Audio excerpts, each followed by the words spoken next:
Yeah, so we're sitting here with Sunny at Mocha's. Just wanted to get her perspective. She has a very interesting perspective on a lot of different things. I just wanted her to share on what's going on here in America or across the globe with, like, you know, kids uprising, people being sick and tired. And so, Sunny, where are we right now? What's going on? It's a pretty loaded question.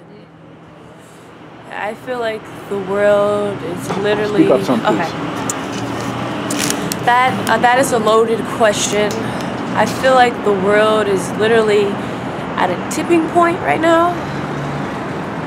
And this can either be the point where we rise as a people, or the point where we completely fall and universal dictatorship becomes the New World Order. So do you think that it's possible that the status quo, the architects of the NWO plan this and are looking forward to this, and this could possibly prospectively be what helps them justify an NWO, or what do you think? Oh, without a doubt. First of all, since this Mike Brown thing has happened, before that, I had started to do some research on that topic, as far as conspiracies and New World Order and the people that run this world. And the one thing that was consistent throughout all of the theories and all of the research that I did is that there was going to be some type of cataclysmic event that would take place in America that would get the people really riled up to demand justice, to come together, to protest in massive in a massive way. And so when the Mike Brown thing happened and the way people rose up together made me think of that cataclysmic event that could happen. And together with the cataclysmic event, they were going to implement martial law. And so all I see coming from this is more destruction on behalf of our government, and more of a reason for them to implement martial law. I see. Bye, Juliet. I see. See you later. So, do you think that it's possible that maybe the people, if someone gives the people, the collective conscience, the idea that, hey, this power is up in the air and we better seize it before the NWO does, that maybe the people can procure that power and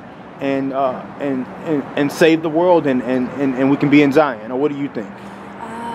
I'm kind of torn between that, and that's a very heavy question, because every time I go out and protest, I get so worked up, I get so angry, I get so passionate, I yell at the police, I get really caught up in my feelings, and then I'll go home and I'll think about my beliefs as far as prophecy and how this world is going to be destroyed before it can be saved again. So I'm in this crossroad between, can the people really overcome God? Can you beat God? If God has an agenda for this country, if God has an agenda for this world, can the people do anything about that? And so that's what I'm thinking about half the time when I'm protesting, is whether the people can truly intervene with divine order and destiny and the way things are ought to go. It's just one of those things that I'm not too sure about. And where I'm at right now is I'm not too sure if black people can have justice in America.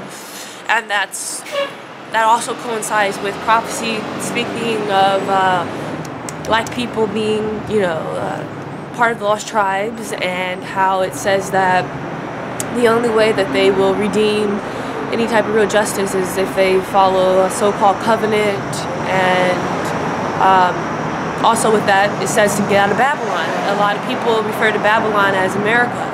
And so if Babylon is America, and prophecy says to get out of Babylon, shouldn't we be trying to embark on a mass exodus out of this country instead of trying to save this country?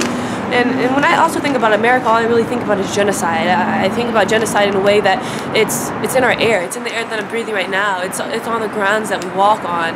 And so do I want to stay in a country where I'm walking on the bones of my ancestors? Do I want to stay in a country where I am not valued? Do I want to stay in a country where there is an everyday effort to uphold this power structure?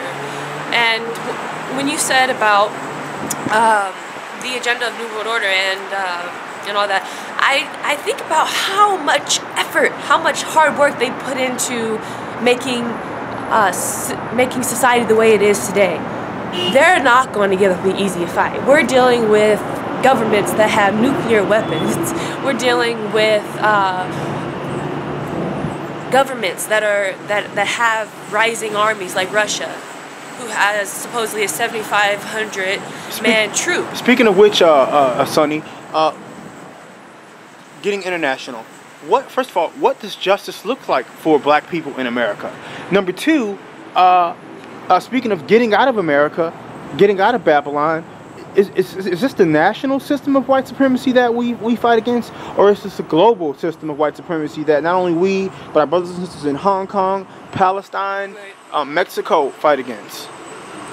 What does justice look for black people in America? I don't know, because we've never truly had it in majority. So I think we're actually fighting for something that we don't know what it looks like.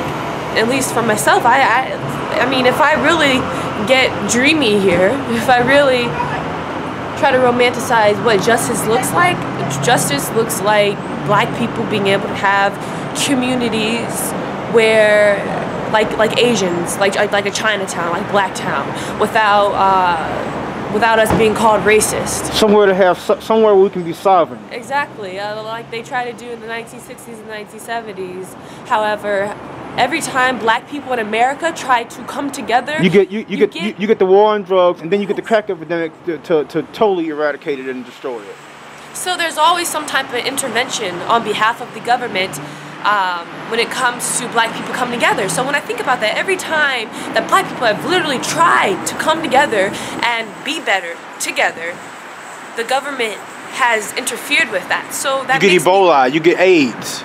Whatever, you know, it's everything. You get gang violence that they induce, that they blame us for. Exactly. And so when you think about that, and you think about the black leaders in America, and a lot of people have completely written them off.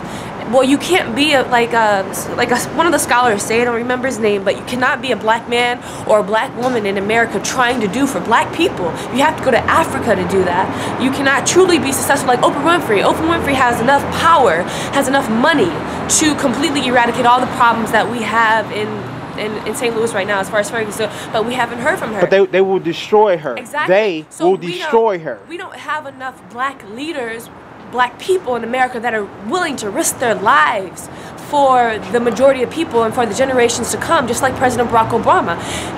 They will destroy him. He's a puppet, right? So we are turning to the presidents. We go to the president saying, Mr. President, why aren't you here in Ferguson? Mr. President, why didn't you make a statement about Ferguson before you made a statement about Robin Williams? Why did you wait so long? But we tend to forget that if we have presidents in the United States that worked for the enslavement of black people and that were against black people, like we talk about Ronald Reagan and Nixon, then how could there be a president? And all the ones that came before them. How could there be a president working within Congress that is actually for the people, and especially coming after George Bush?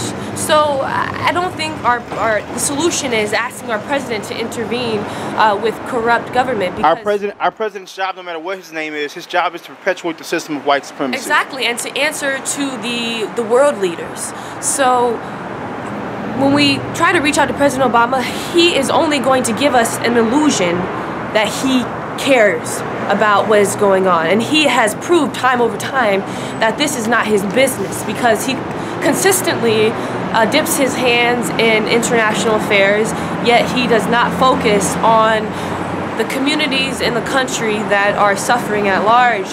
And so again, as far as just justice for the black person in America, I don't see that happening. I see that we're going to have to go somewhere else to make that happen. And it's all about a domino effect. America, in my opinion, is the next country to go down.